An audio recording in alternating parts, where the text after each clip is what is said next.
Cold press oil manufacturing unit ను ఏర్పాటు చేయడంపై మా గైడ్ కు స్వాగతం. ఈ వీడియోలో అవసరమైన ప్రారంభ పెట్టుబడిని 2 వర్గాలుగా విభజిస్తాము. స్థిర మూలధనం మరియు పని మూలధనం. మొదట స్థిర మూలధనం గురించి మాట్లాడుకుందాం. ఒక చిన్న పరిమాణ యూనిట్ కోసం మీకు 6 లక్షల రూపాయల స్థిర మూలధనం అవసరం. ఒక మధ్య తరహా యూనిట్ కోసం మీకు 13,50,000 రూపాయల స్థిర మూలధనం అవసరం.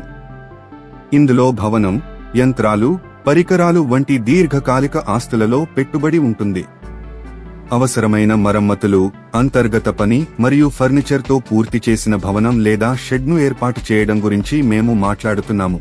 గుర్తుంచుకోండి, మేము ఇప్పటికే మునుపటి వీడియోలో యంత్రాలు మరియు పరికరాల గురించి చర్చించాము. బీమా, లైసెన్సులు మరియు అనుమతులు వంటి ఖర్చులు కూడా స్థిర మూలధనంలో చేర్చబడతాయి. తరువాత మనకు వర్కింగ్ క్యాపిటల్ ఉంది. ఇది మీ రోజువారీ కార్యకలాపాలకు చాలా అవసరం. ఇది చేతిలో ఉన్న నగదు, సుమారు 1.5 నెలల జాబితా మరియు 2 వారాల వరకు రాబడులను కవర్ చేస్తుంది. ఒక చిన్న పరిమాణ యూనిట్ కోసం మీకు 6,50,000 రూపాయల పని మూలధనం అవసరం. ఒక మధ్య తరహా యూనిట్ కోసం మీకు 12,50,000 రూపాయల పని మూలధనం అవసరం. కొనుగోళ్లన్నీ నగదు రూపంలో జరిగాయని మేము భావిస్తున్నాము. వర్కింగ్ క్యాపిటల్ యొక్క ఈ గణన మీరు లాభదాయకతను చేరుకునే వరకు ప్రారంభ నగదు నష్టానికి కూడా కారణమవుతుంది. మా రాబోయే వీడియో కోసం వేచి ఉండండి.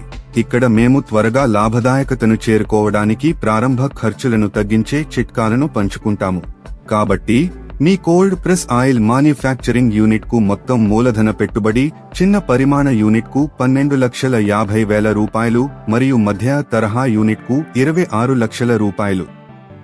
చిన్న తరహా కర్మాగారం రోజుకు 80 లీటర్ల సామర్థ్యాన్ని కలిగి ఉండగా మధ్య తరహా కర్మాగారం రోజుకు 240 లీటర్ల సామర్థ్యాన్ని కలిగి ఉంటుంది. ఇది మీ వ్యాపారం కోసం మీకు స్పష్టమైన ఆర్థిక ప్రణాళికను అందిస్తుంది. ఈ మూలధనాన్ని ఎక్కడ నుండి పొందాలో అర్థం చేసుకోవడం, మీకు ఎంత అవసరమో తెలుసుకోవడం ఎంత ముఖ్యమో అంతే ముఖ్యం. స్థిర మూలధనం మరియు పని మూలధనం వేర్వేరు పాత్రలను కలిగి ఉంటాయి, అందువల్ల వాటి మూలాలు విభిన్నంగా ఉండాలి. స్థిర మూలధనం అనేది ప్లాంట్ మరియు యంత్రాలు వంటి మీ వ్యాపారంలో ఎక్కువ కాలం ఉండే ఆస్తులలో పెట్టుబడి పెట్టబడుతుంది. ఇది త్వరగా నగదుగా మారదు కాబట్టి దీనిని ఫిక్స్డ్ అని పిలుస్తారు. స్థిర మూలధనాన్ని సేకరించడానికి వ్యక్తిగత పొదుపులు, స్నేహితులు మరియు కుటుంబ సభ్యుల సహాయం, భాగస్వామ్యాలు లేదా లాభాలను తిరిగి పెట్టుబడి పెట్టడం వంటి తక్షణ తిరిగి చెల్లించాల్సిన అవసరం లేని దీర్ఘకాలిక సహన వనరులను పరిగణించండి. మరోవైపు వర్కింగ్ క్యాపిటల్ మీ రోజువారీ వ్యాపార కార్యకలాపాలకు జీవనాధారం.